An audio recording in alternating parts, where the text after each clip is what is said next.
and the doctor has done or taken the benefit of its profession to unnecessary approach to the ladies and unethical behavior. That is a professional misconduct. So that is a totally different two things.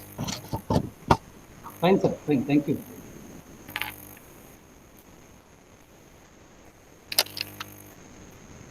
You are mute, ma'am.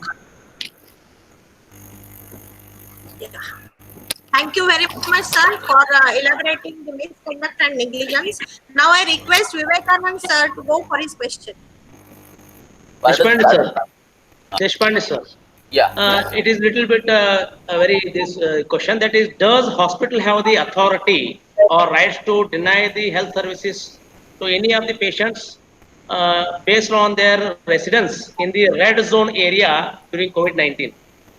The thing is that if you are treating the patient in a COVID period, the thing is that first, whenever a patient comes to your hospital, you have to see his temperature, have to take the history, and if it is found that he is suspect of the COVID, he should be referred to a COVID clinic, and not to be treated by us or the people who are treating general patients. So naturally, the refusal is there, not the refusal, but it is a reference, you can say. And so you cannot refuse, but you can see that he is having signs and symptoms and possibility of the COVID. So he is referred to a COVID hospital, which are prepared specially for treating such patients, or who are specially prepared to separate and treat or diagnose such patients. So naturally, you are not refusing, but you are referring. Yes, thank you very much, sir, and thank you, Vivek sir, for the nice question, which is utmost important in the current situation. The next question is from Sachin Deva, sir. So this is a question which I received from a practitioner. So the question is, when a medical insurance company hires a doctor for examining their claims, can the doctor disclose all the matter regarding to the patient to the company without his or her consent? Uh, yeah, the thing is that the who has referred the patient to the doctor. If the patient himself has come to the doctor, that is, his consent should be there to disclose his disease. But when the patient is sent by the insurance company with the form and with the request that for insurance purposes we want to examine him and know his diseases, it becomes the duty of the doctor to disclose all the diseases, whatever he is having, the findings which he has, clinical findings which he is having, irrespective of his consent or not consent. Because he has submitted to examine, it means he has given the consent for that purposes. That is the type of the consent which is included whenever one presents himself for examination. It is said that he has produced himself as he given the consent. And so this consent, because it is referred by the insurance company for knowing the diseases, he knows that the insurance company has sent for knowing the diseases. So naturally, his binding is there to take the diseases. So there is no harm in giving to the insurance companies when the patient is referred by the insurance company with the form, and there is a Okay. signature of the patient on that. Fine, sir. Fine. Fine. Thank you, sir.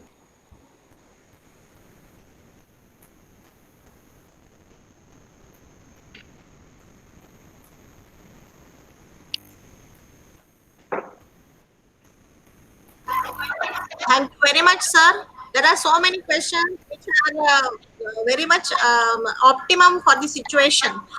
Now, again, a question from Vivekanand, sir. Yes, ma'am. Sir, whether it amounts to medical negligence of not testing COVID-19 for either asymptomatic or every patient visiting or getting admitted in the hospital. If the patient claims nosocomial infection after discharge, once it turns out to be the positive. Pardon, pardon. Please repeat the. Repeat, Sir, repeat. whether it amounts to medical negligence if COVID-19 test is not done to each and every patient or asymptomatic patients who are visiting the hospitals or getting admitted in the hospitals, and afterwards they may claim that is an nosocomial infection they had after once they turns out to be positive after the discharge. Yeah, that the consent which I have said is a must. When you take the consent, the consent is. Can I read that consent if you want? Yes, sir, definitely, sir, definitely. Definitely. Okay. Or screen sharing is there, Yes, sir, you can share the screen. so I can show that on the screen also. Yes, sir, yes, sir. Where I have to go? At the bottom of the right side, present now. There is a present now icon Yes. is there. At the Turn present, everything. Right side of your screen, sir. Present. Three dots At the are there. place, there are two, beside that three, left to that three dots, present now. Present now icon is there. Full screen. Turn. Settings. Change. Layout. Use. No, don't click the three stars, three dots, Ah, sir. Beside three present now. dots, present now. Ah. Allow window. Enter screen. Chrome. Yes. Allow window. A window. Choose a window. Yes. Yes. So, so I have to minimize the screen and go back. No. Sir, you have to start to share your Share. screen first.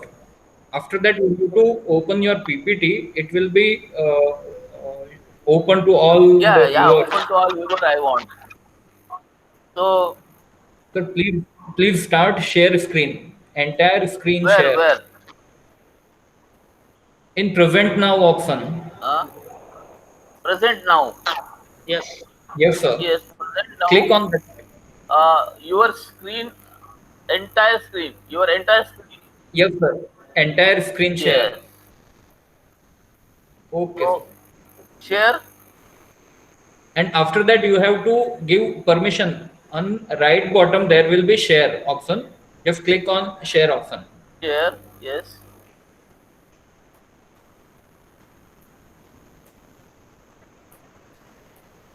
It's not taking.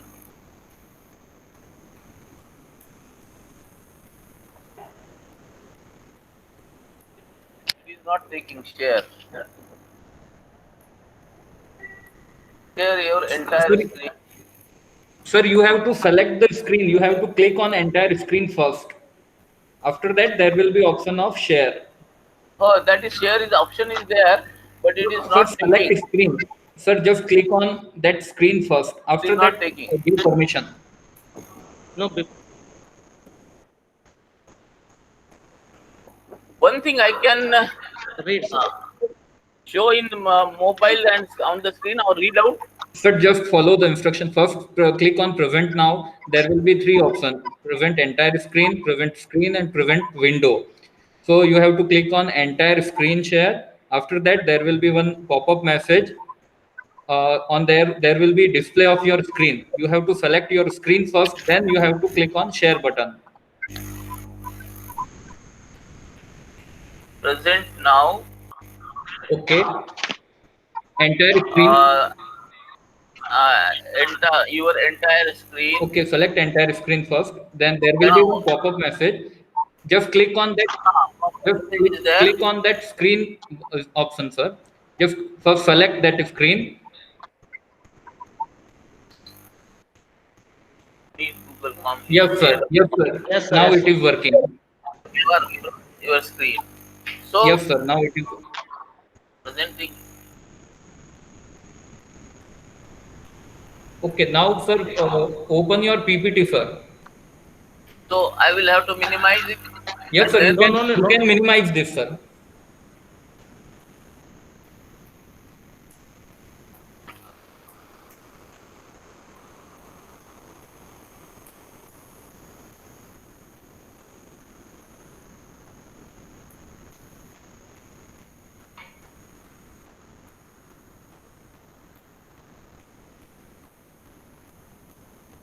is it visible? Yes, sir, your screen is visible to all.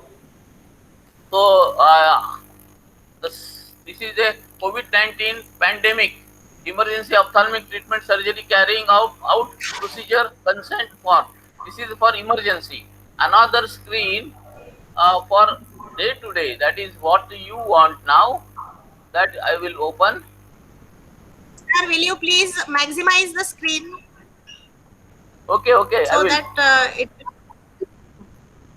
That I will do.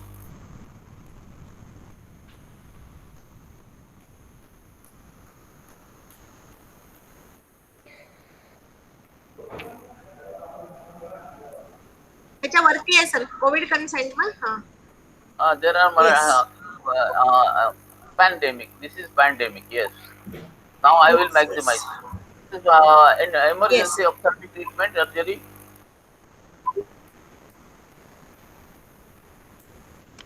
Maximize.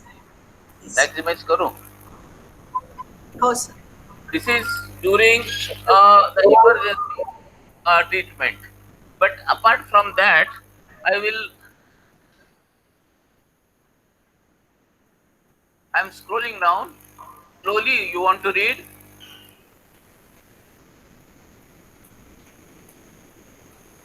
So you can read whole things, or you can have a photograph of it. So another consent is there that I will show again.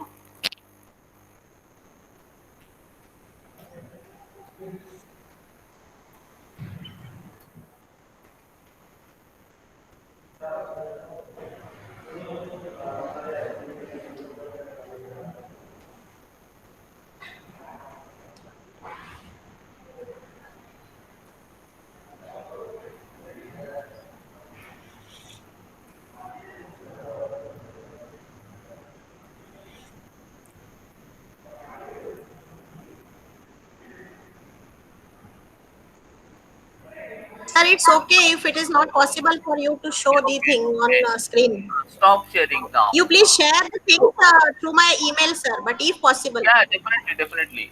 So again, I will yeah. come to back. Yes.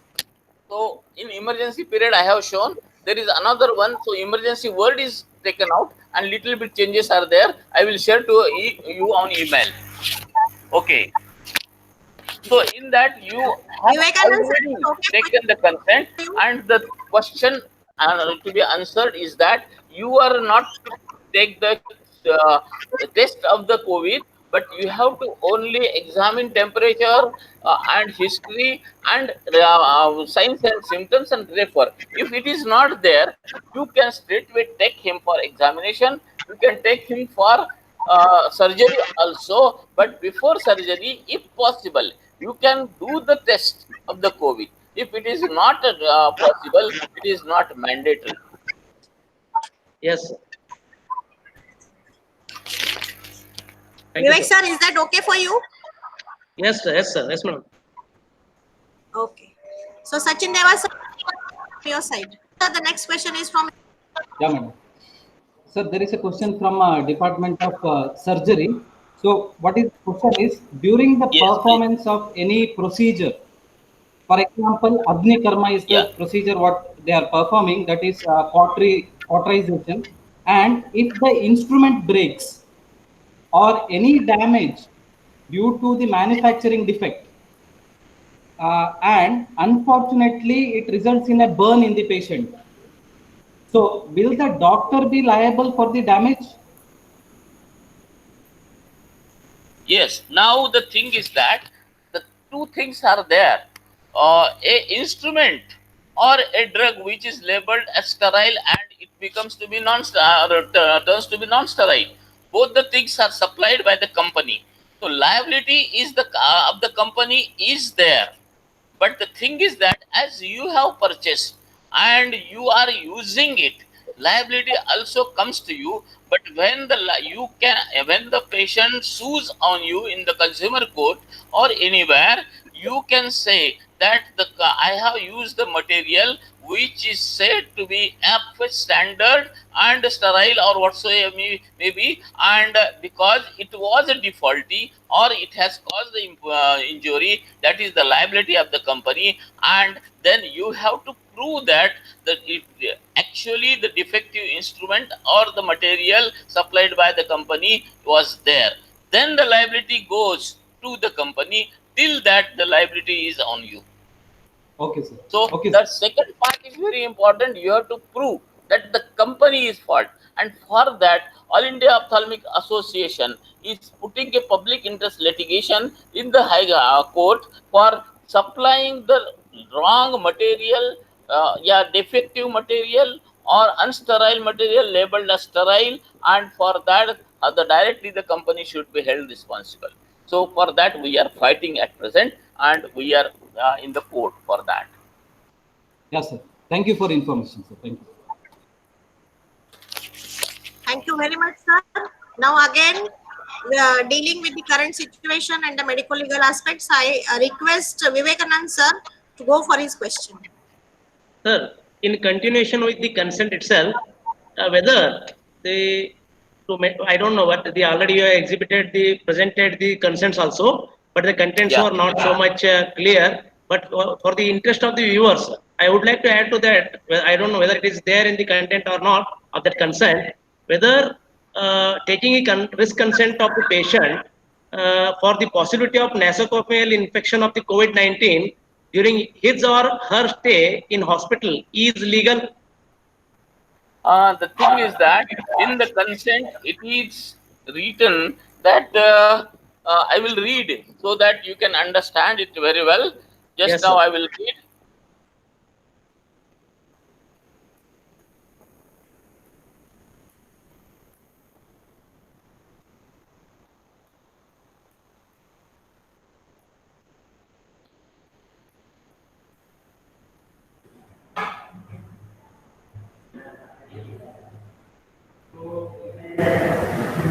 Understand that novel causes of the disease known as COVID-19. I understand the novel coronavirus has a long incubation period during which carriers of the virus may not show symptoms and still be contagious. During the period, I have been made aware of the fact that under the current pandemic, all non-urgent ophthalmic cases are not allowed.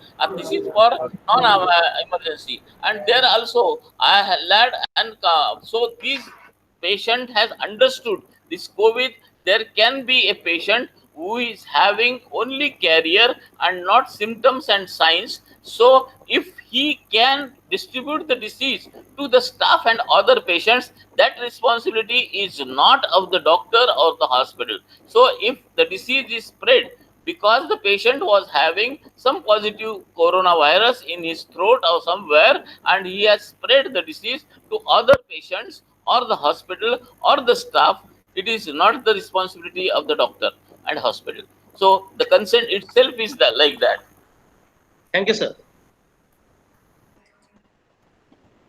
So Vivek sir, is there any related question?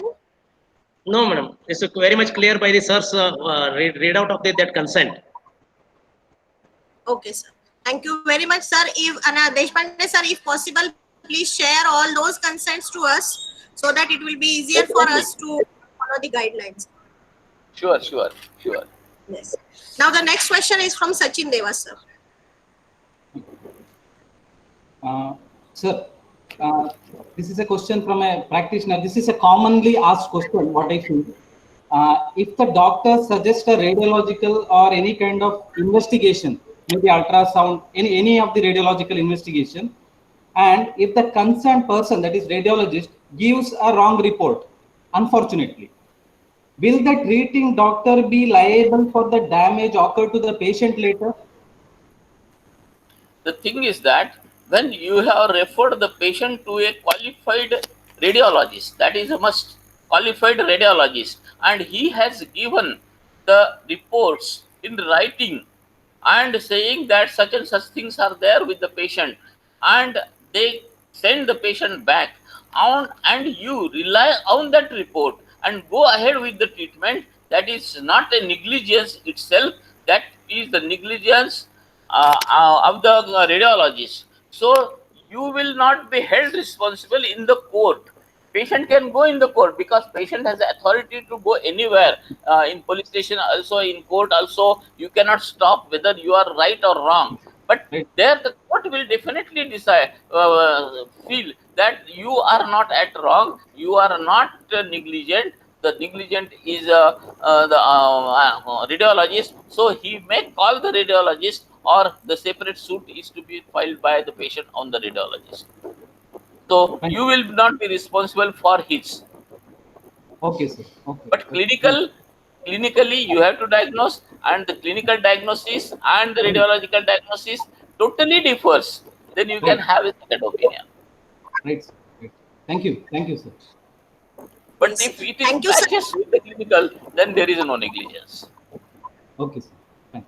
So if at all the clinically it is not correlating, then it's better to go for the second opinion. Yeah, What do you yeah, suggest, sir? yeah. The thing is that whenever there are clinical findings, suppose you are suspecting a appendix, and the radiologist say there is a prostate. So naturally, it is totally not related to the appendix. But if the radiologist says no, it is not appendix, it is a intersection or strangulation of the intestine, so that correlates. And in that case, if you open the abdomen, whatever you find, you can do it. It is not negligence. But if such things happens, if the patient is referred for something and the report is of something, then you can have a second opinion of the radiologist. Otherwise, when it matches with your clinical findings, you can go ahead and you will not be held responsible for negligence in the court. Yes, thank you very much, sir. As I told you, so many people, so many viewers are watching us, and they are very much eager to know the questions which are there in their minds. So one such question is that if patient found COVID positive post-op surgery, what type of Yes. legal precautions one surgeon should take?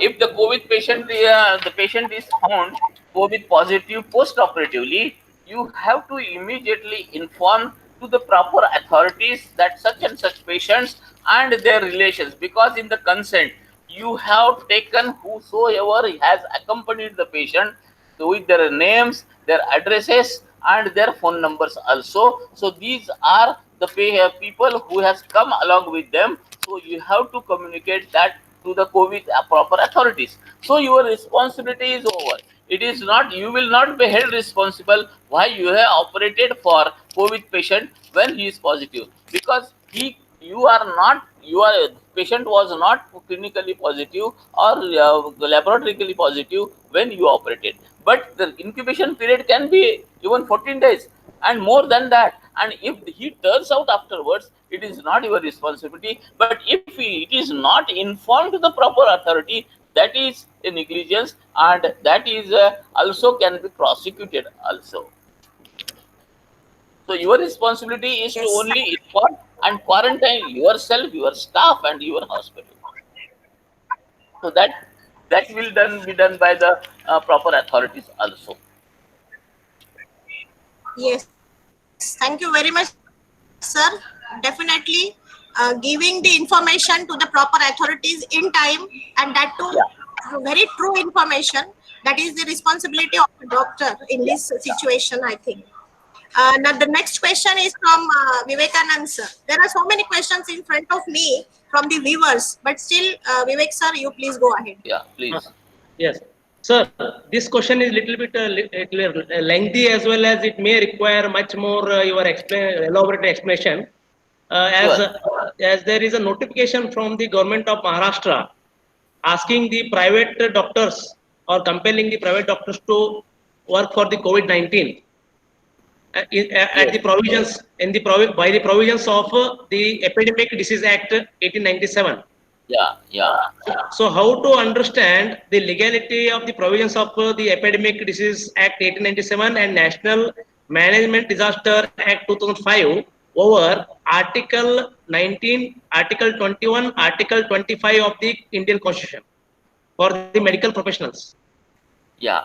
The thing is that in Constitution, it is made that these articles are only liable when national disaster is not there.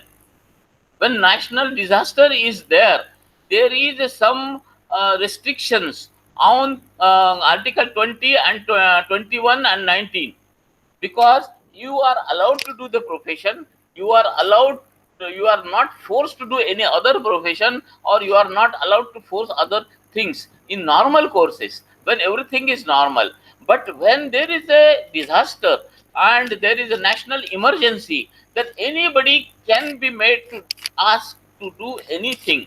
Even in whenever there is a national emergency, a normal person can be asked to join the military. So, like that, a doctor will be asked to join work with the COVID team and help the government, because that is national disaster and this is the betterment for the people, and so you cannot refuse it. So, it is not challengeable, but if anybody wants to challenge by public interest litigation, he can, but it will not be heard, or it may be dismissed by the courts also, because the law is say that whenever nation is in danger or in disaster, one cannot say his own due rights. Yes, please. Yes, sir. Anything Thank you, sir. more But you want? it's only because even many of the professional doctors are panic into go into the medical professional this health catering services, and many of them they have shut down their private hospitals also because of this apprehension of getting contaminated. So the protection for life or right to life, whether it can be claimed or not. Yes, you are asking very right. The thing is that protection to life, whenever in disaster and national emergency, that right goes away. They can ask you to join the even military and send you for the fighting also. So in this situation, they can ask to work. Even if you are not a doctor, you are a common person. They can say that join as a social worker for helping us in COVID if we are in need of the people. So whenever there is a need to the government and the nation is in disaster or in emergency, then everything, personal life, personal that is fear to the death, and all that is kept aside. Even if you want or don't want, they can make you to work. But generally, Yes, sir. the Definitely. government don't take that much harsh attitude in such situations when it is a manageable things. Yes, sir. Thank you, sir. Yes, thank you very much, sir. Vivek, sir, this is really a tricky question and needs elaborative answer also. Thank you very much, Deshpande sir, for this for the nice answer. There are so many questions in front of me now. Before going for Sachin Deva sir's question, I will go for this. What is the medico legal aspect of body donation in COVID-19 situation? uh, in COVID-19 situation or any time, the body donations is the same, because the thing is that only if the COVID is there, that can be an infective body. And in such circumstances, if such a body is donated to a medical college or somewhere, the proper precautions to disinfect that body is to be done. And proper care should be taken that all organisms of the COVID are died in the body, and then only it can be used for the dissection purposes or any other purposes by the organization. Another thing is that whether it is to be given or not, that is the question. Whether it is a COVID body and he wants to donate, the person he has given in writing that after my death my body should be donated. But if their relations don't want, that cannot be donated, because whenever in India, that is the rule that whenever one dies, the body becomes the property of the nearest relative.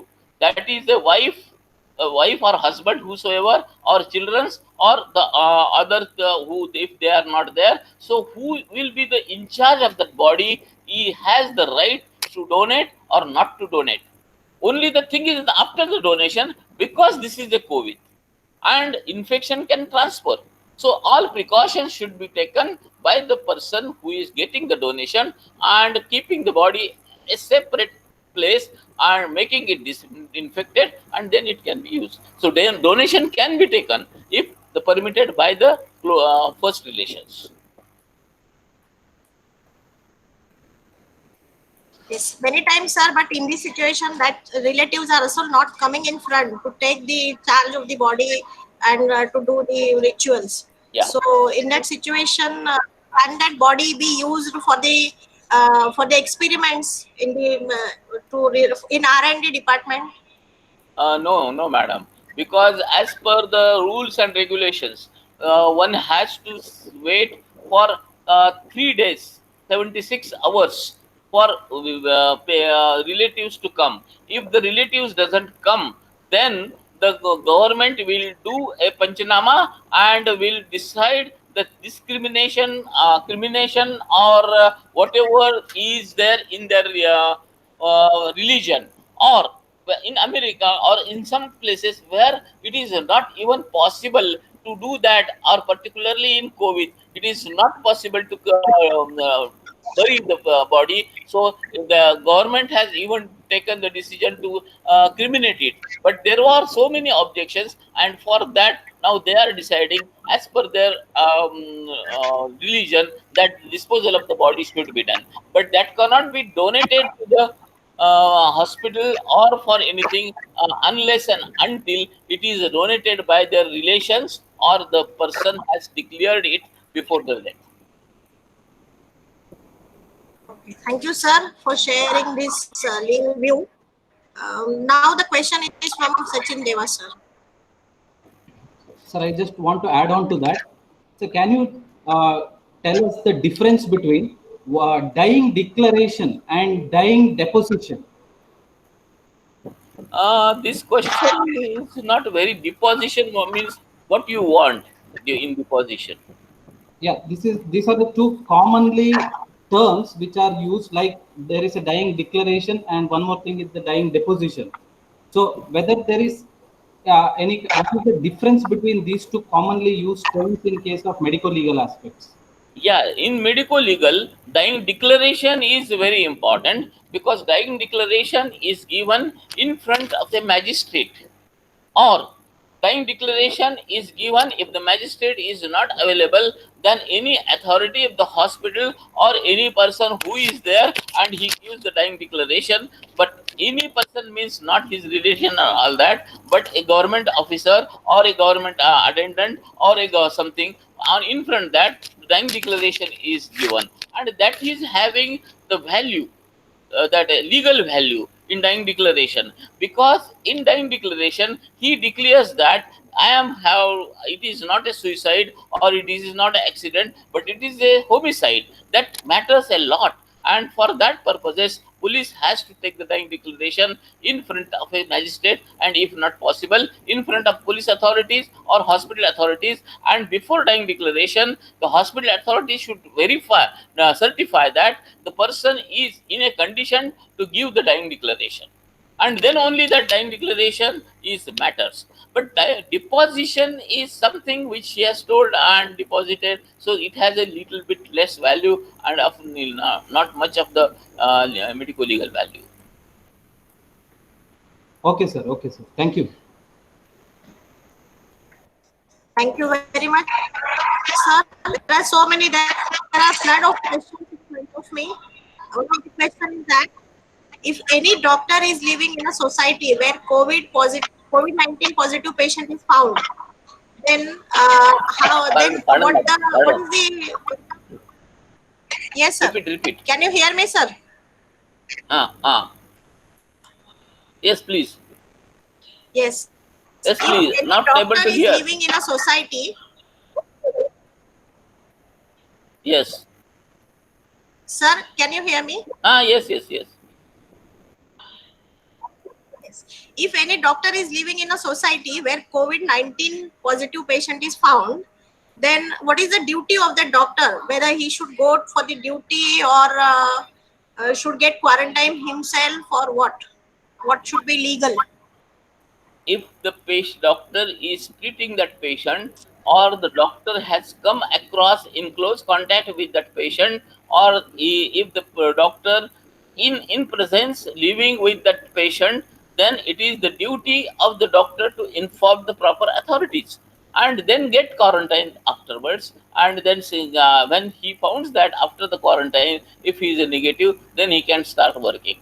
There was an incident which happened somewhere. I don't want to particular point out, but the government has pointed out also. One doctor surgeon, he was a surgeon, and he was a for COVID positive, and he, knowing that he is a positive, he operated, he seen the patients, and he transferred so many patients that disease, and for that he was penalized for that. The case was lodged on that doctor also. So informing the proper authorities, the duty is over. And another thing is that as far as possible, he should say, see, is that he is quarantined himself.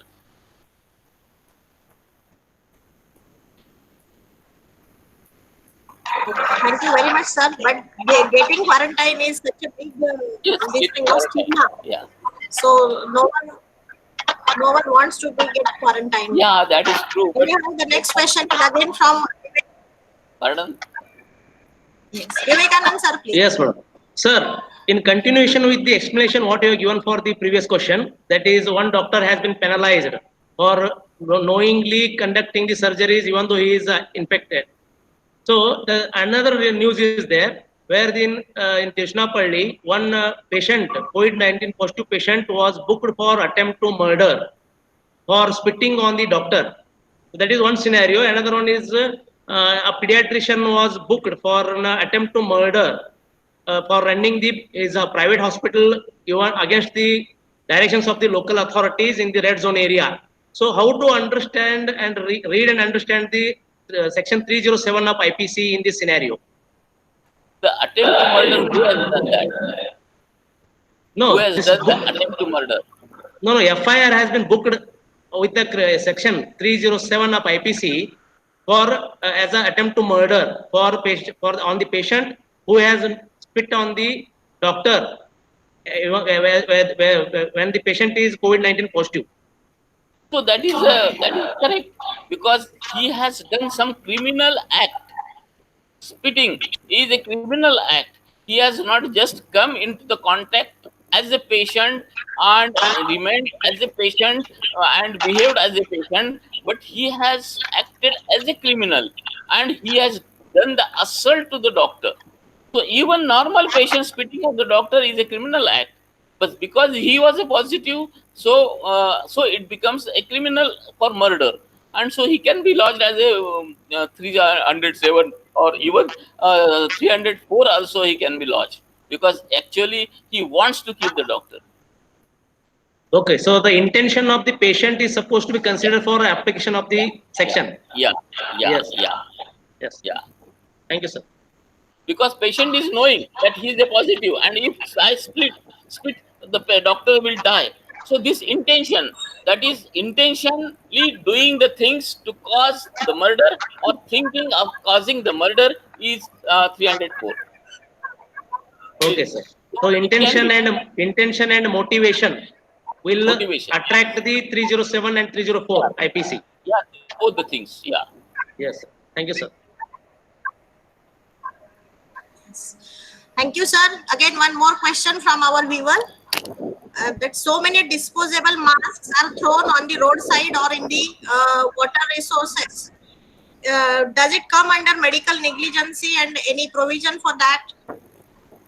The thing is that if medical negligence is only to the doctors, if the doctors or hospitals are throwing this material on the roads or anywhere, not disposing properly the way it should be disposed of, with the help of environmental conditions, but we have to register for that, and there people come and do all the things and or take precautions so that the it should not spread. So it will be a criminal thing on the doctor, and the case can be filed. But if some other person who disposes of this on the road, so there should be any evidence that such person has kept it, or he was a positive, COVID positive, and he's spreading, then a criminal case can be lodged on him. But if he is not a COVID positive and he is spreading or throwing the material on the road, it becomes only the negligence, and he can be warned, or he proper instructions should be given to him, or there cannot be a criminal case on it him.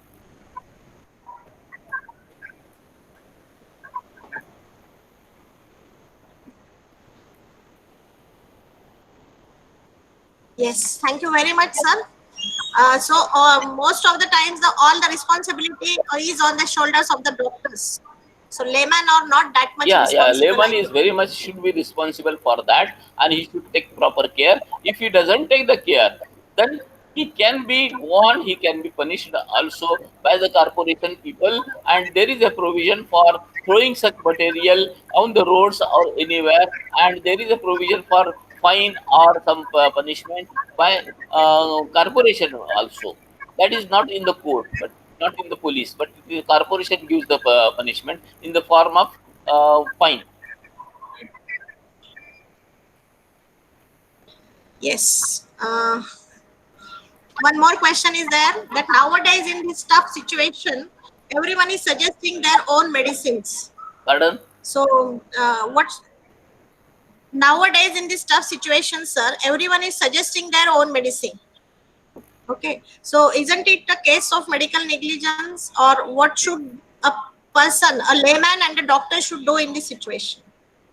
The thing is that suggesting a medicine, Ayurveda medicines or kadha or some other or something, if it is not a medicine, enlisted medicines, and it is prescribed by the layman, it is a wrong thing, or it is a punishable thing. But a registered doctor, if he prescribes medicine, and medicines are whatever he wants, he has the authority of prescribing. So it is not a criminal thing. But the thing is that which are prohibited medicines, unless and until that should not be used. Such medicines, if they are prescribed by even a medical practitioner in COVID area, in COVID condition for COVID, it should be viewed differently. So one should prescribe the normal medicines, nothing happens. But if such drugs which are dangerous to life, if they are prescribed without investigating or proving that COVID is there, and if they are indicated or not indicated, so that will be a negligence.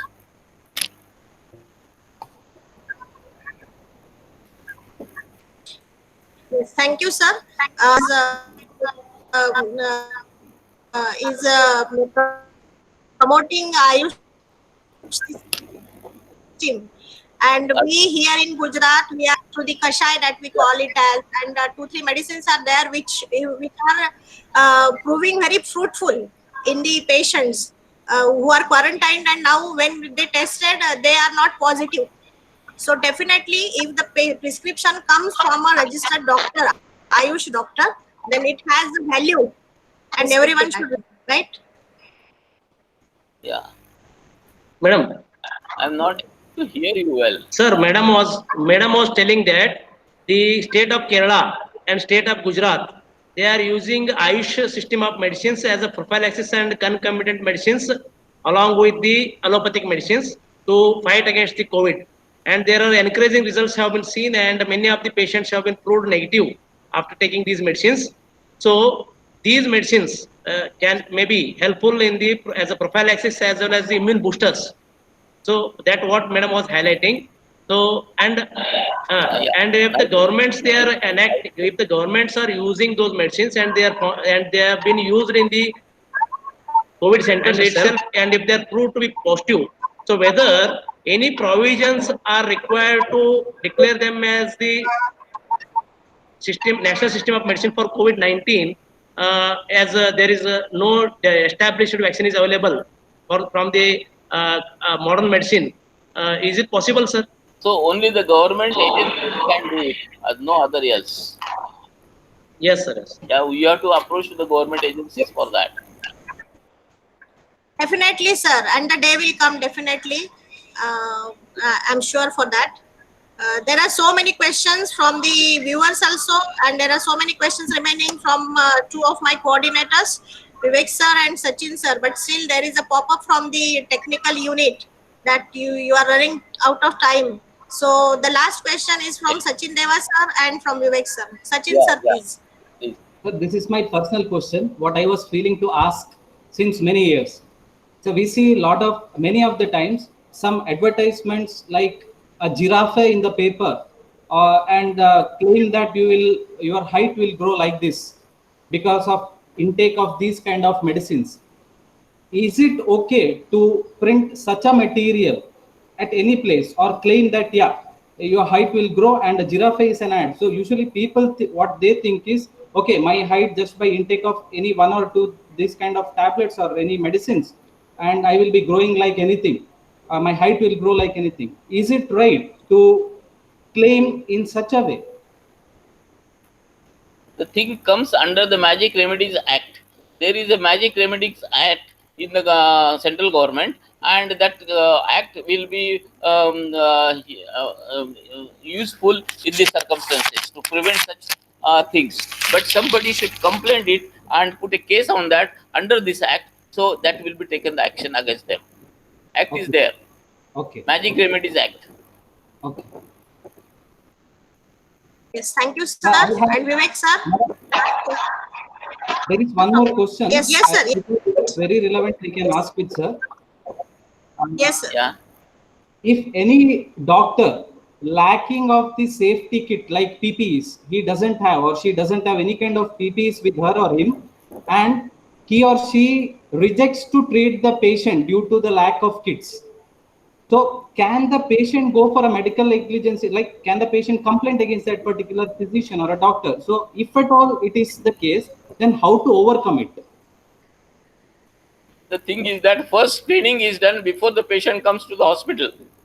Whether he is having temperature, whether he is having clinical symptoms, and whether all the things which are suggestive of the COVID. History also taken, whether he has come from the abroad or some relation or somebody who is COVID positive. If such person is found, he is to be referred to the COVID clinic. If that is not there, then he can be examined and doctor can take proper precautions. Even PPE kits are not there. There are also other things also, gowns and masks and face protections and gloves and everything covered, and you can take proper precautions that you are not transferring anything.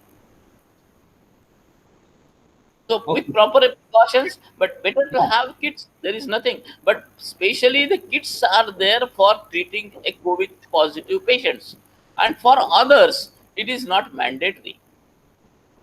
Okay, sir. Okay, sir. Thank you, sir. Yes. And Thank the you last very question much from for- Vivek sir now.